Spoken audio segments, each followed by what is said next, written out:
Headphone নিতে ভাইয়ার রুমের দরজা খোলা মাত্রই দুটি নগ্নদেহ অন্তরঙ্গ অবস্থায় দেখতে পেলাম।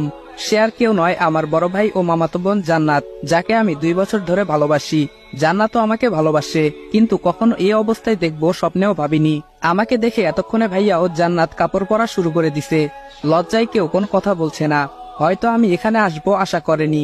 আমি বললাম, ছি ভাইয়া ছি, তোমাকে আমার ভাইয়া বলতে ঘৃণা হচ্ছে। তুমি কি করে এটা করতে পারলে? লজ্জা করলো না?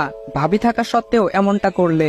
জান্নাত, তোমাকেও বা কি বলবো, ঘৃণা হচ্ছে নিজের প্রতি। জান্নাত মাথা নিচু করে বলল, আবির প্লিজ কাউকে বলো না, আমি তোমার পায়ে পড়ি। আমি বললাম, ছি, তোমার নোংরা মুখে আমার নাম কখনো উচ্চারণ করবে না। কাঁদতে কাঁদতে চলে এলাম আমার রুমে।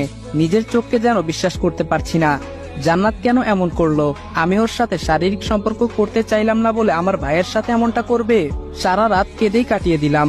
বাসার কাকে এই কথাটা বলবো? যদি কাউকে বলি তাহলে তো ভাবির সংসারটা ভেঙে যাবে। ভাবি তো এখন বাপের বাড়িতে। সব ভেবে ডিসিশন নিলাম বাসা থেকে দূরে কোথাও চলে যাব।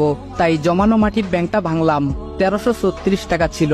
ব্যাগে কিছু কাপড় ও জমানো টাকাটা নিয়ে বাইরে বের হতেই বাসার সবাই। আম্মু বলল, আবির সকালবেলা কোথায় যাচ্ছিস বাবা? আমি বললাম, মা আমি দূরে কোথাও চলে যাচ্ছি, হয়তো আর ফিরবো না। জান্নাত বলল, কই যাবে তুমি আমাকে ছেড়ে? বিয়ে করার ভয়ে পালাচ্ছ? আমি বললাম, তোর মতো নোংরা মেয়েকে বিয়ে করব আমি, কি করে ভাবলি? জান্নাত বলল, আমার সাথে রাত কাটানোর আগে মনে ছিল না? কথাটা শুনেই আম্মু আমার গালে সজোরে একটা থাপ্পড় লাগিয়ে দিল। তোকে আমার ছেলে ভাবতেই ঘৃণা হচ্ছে। এদিকে ভাইয়া এসে আমাকে ইচ্ছামতো লাঠি দিয়ে পিটাচ্ছে। ব্যথায় আমি চিৎকার করতে লাগলাম।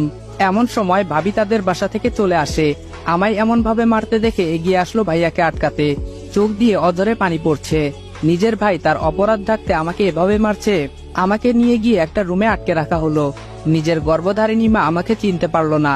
1 বছর আগে ভাইয়া অ্যাক্সিডেন্ট করে যখন মৃত্যুর সাথে পাঞ্জা লড়ছিল, তখন তো আমি আমার 2 ব্যাগ রক্ত দিয়ে বাঁচিয়েছিলাম।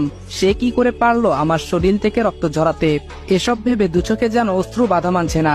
জান্নাতের সাথে আমার প্রেম আছে, বাসার সবাই জানে। কিছুক্ষণ পর আম্মু এসে পাঞ্জাবি পায়জামা দিয়ে, তোর সাথে জান্নাতের বিয়ে, রেডি হয়ে নে, আর বিয়ে না করলে আমার মরামুখ দেখতি। আমি মাকে কিভাবে বলি যে জান্নাতকে ভালোবেসে 2 বছরে আমি স্পর্শ করলাম না? সে কি করে ভাইয়ার বিছানায় গেল? অবশেষে সিদ্ধান্ত নিলাম যে মায়ের কথা রাখতে বিয়ে করব, কিন্তু বাসা থেকে চলে যাব যাতে জান্নাতের মুখ না দেখতে হয়। একটু পর ভাবি আমাকে জানালা দিয়ে দেখে চোখের পানি ফেলে চলে গেল। হয়তো তার মনে অনেক প্রশ্ন, কেন আমি এসব করলাম। এদিকে ভাবির মাথায় একটা জিনিস ঢুকছে না। আবির তো জান্নাতকে ভালোবাসে, তাহলে কি এমন হলো যে বিয়ে করতে চাচ্ছে না? বিকেলে কাজে আসলো, আমার ও জান্নাতের বিয়ে পড়ানো হলো। বিয়ে বাড়ি ঠিকই, কিন্তু কারো মনে কোনো আনন্দ নেই। সবার মন খারাপ, শুধু আমার বড় ভাই আকাশ ও জান্নাত ছাড়া। পায়ে ও হাতে প্রচন্ড ব্যথা করতেছে, তবুও কষ্ট করে একটা চিঠি লিখলাম। প্রিয় মা, আমি তোমার কথা রেখেছি মা।